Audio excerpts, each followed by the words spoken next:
Welcome to the Book Review TV, where we bring you the voices behind today's most meaningful and impactful books. Today, we're honored to feature a remarkable young author, Sophia Lancer. She brings a deeply personal and refreshing perspective to a topic that touches so many families. Her book, The Road Between Two Homes, a workbook for kids when their families change, stands out because it was not written from just in hindsight. It was written from a lived experience. Sophia created this workbook to give children a safe space to process their emotions, navigate transitions, and feel understood during a time that is very, very challenging. This is more than just a workbook, it's a compassionate guide and a steady voice for kids learning to navigate life between two homes. Sophia, welcome to the Book Review TV. We're so glad to have you here. Thank you. What inspired you to create The Road Between Two Homes, especially at such a young age? So what inspired me to create the book is I actually have my own experience growing up between two homes. My parents are divorced, Mhm. and I completely understand how emotional and confusing it could be for a child to grow up like that. And I especially saw it with my two older brothers and how it people really um handle it differently. So that stayed with me and made me realize that when kids are living through the same situation, they process it really differently. I wanted it to be something that children could actually use that makes them feel really understood, less alone, and a little more prepared for the parts of this experience that I had trouble explaining to adults, especially. Yeah, so I always try to use this example as in like when there's a car crash and there's people around the car crash, everybody that's around it, like the car crash is still the same, but everybody that's around it had a different view of the car crash. And the people that are involved in the crash are focused on, the crash. And everybody around it, um, they're taking in the information in different ways. So, like I found I looked through it and it was like it's such a great tool to have because if you're a parent dealing with a separation, you don't have the time to, I mean, you do have the time, but you like your mind is everywhere. So, having this as a tool to help you as well, guide your children, your child through this time, it was just, I thought it was an absolutely amazing, amazing tool. Like, great. And it's awesome that you came up with it, at such a young age. So imagine what you can do as the years go by. And you described the feeling of being in between two homes. Can you share what that felt for you growing up? For me, I often felt like I was adjusting. Even when both homes really loved me, there was still an emotional side of going back and forth between the homes and not just the physical action of it. And it felt like I was switching routines, energy, and like expectations for everyone that I had to live up to. I think that the in-between feeling is really hard to describe unless you have lived through it because it's not always one huge drastic moment. Sometimes like the weight is just constantly readjusting and trying to figure out to pull like the emotions between the two homes. Yeah, and also you come from like one house is one energy, the other house is a different energy, and you're just, I think you explained it perfectly. Many books on this topic are written by adults. How do you think your perspective, as someone who lived these changes, it's how does it affect the way you connect or the way the workbook connects with the kids that are going to be reading it? So I think it changes the workbook a lot because I created it from the experience that I lived and not just observation. I remember it actually feels like what it feels like living between the two homes. So I wanted to create the workbook to reflect that in a voice that children could really connect with instead of just an adult who's like a psychologist or something. Exactly. And I think that it's really different because it's not just telling kids to talk about your feelings, it gives them specific relatable ways to do that.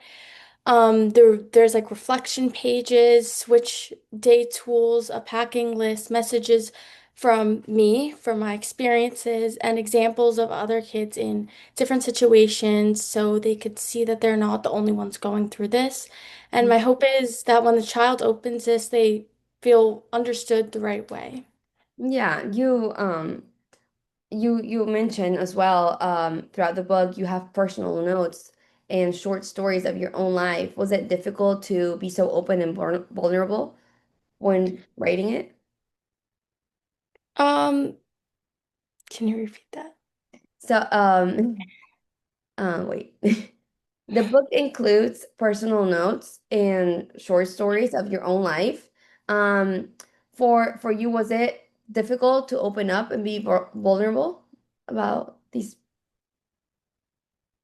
So it was pretty hard to open up because I just felt like my own experience. So I usually bottle up my emotions because that's the way I learned it when I was going back and forth between the two homes. So it was very vulnerable for me to add those notes.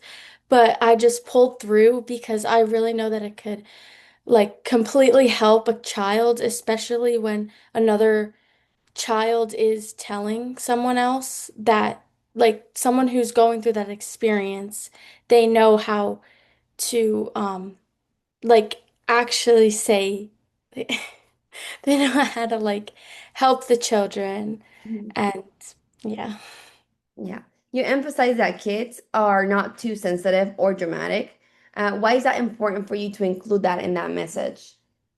So I think it's very important to include that message because children often feel very deeply where adults like sometimes don't see that.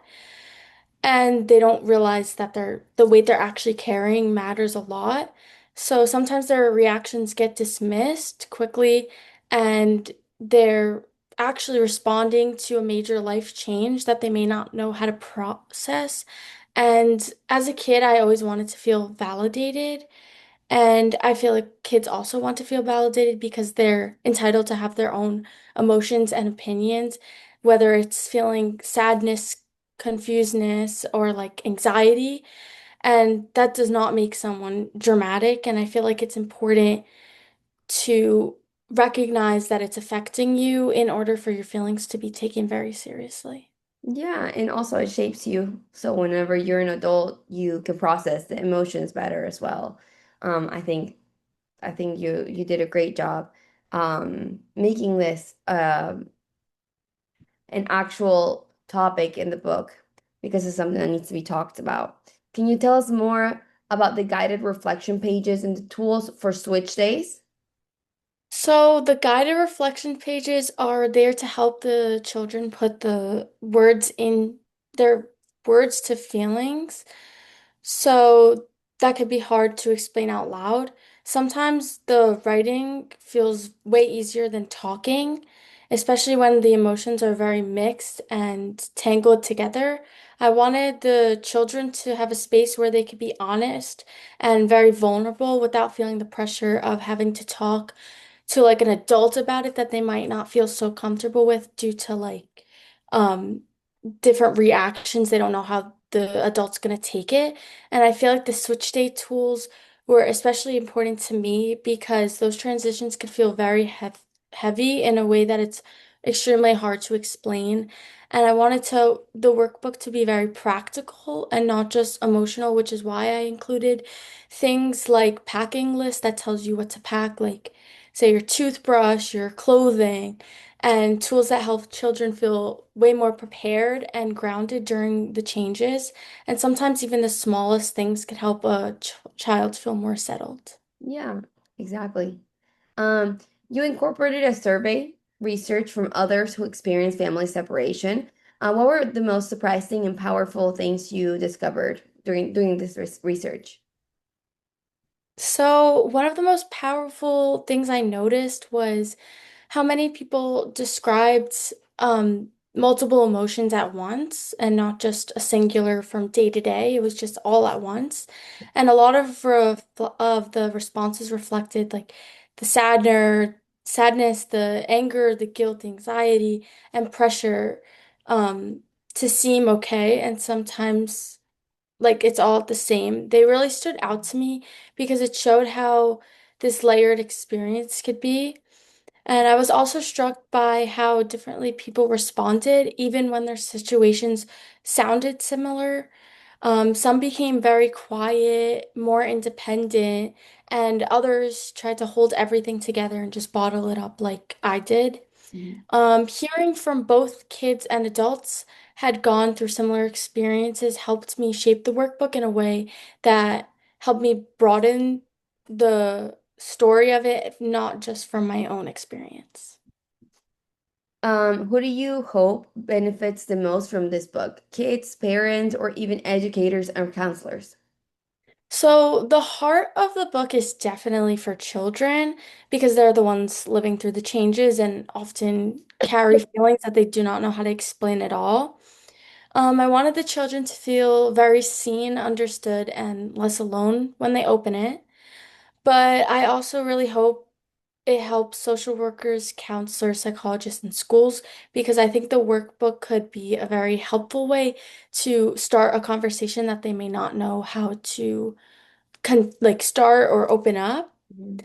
And if it helps a trusted adult better understand what a child is feeling, or it gives a gentler way to express than it is doing, than I actually hoped it would do.